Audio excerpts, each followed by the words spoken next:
Mental pressure, brain haemorrhage, tension और फिर मौत या आत्महत्या। लेकिन मरने वाले सिर्फ चुनाव प्रक्रिया में लगे लोग, और वो भी उन राज्यों में जहां एसआईआर चालू है।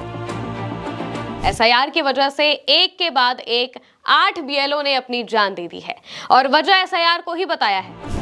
इन सब के बाद भी दिल्ली से सटे यूपी के गौतम बुद्ध नगर के डीएम मुख्य चुनाव आयुक्त की बेटी मेधा रूपम की इन पर ताबड़तोड़ कार्रवाई। गौतम बुद्ध नगर में जिलाधिकारी की बड़ी कार्रवाई हुई है। 60 बीएलओ और 7 सुपरवाइजरों पर एफआईआर दर्ज कराई गई। दादरी में 32, जेवर में 17, नोएडा में 11 बीएलओ पर मुकदमा दर्ज हुआ। लेकिन मोदी सरकार के इशारे पर एसआईआर करवा रहे चुनाव आयोग को इससे कोई फर्क नहीं पड़ता। आखिर क्यों चुनावी प्रक्रिया में लगे कर्मियों पर बेतहाशा दबाव बनाया जा रहा है? अगर एसआईआर करवाना ही है तो इसके लिए इतना कम समय और इतना ज्यादा दबाव क्यों दिया जा रहा है? 19 दिन, 6 राज्य और 16 बीएलओ की मौत।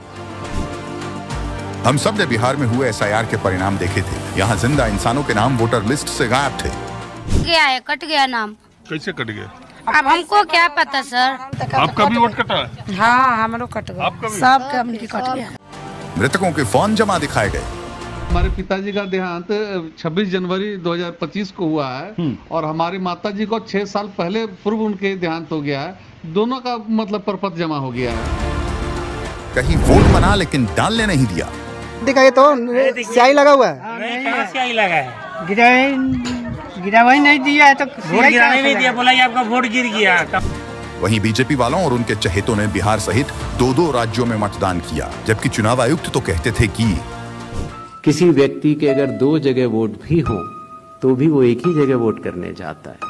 2 जगह वोट करना कानूनी अपराध है।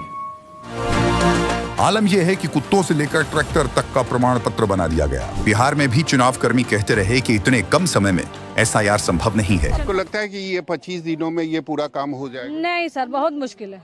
मुश्किल है। कोशिश तो करें लेकिन मुश्किल है।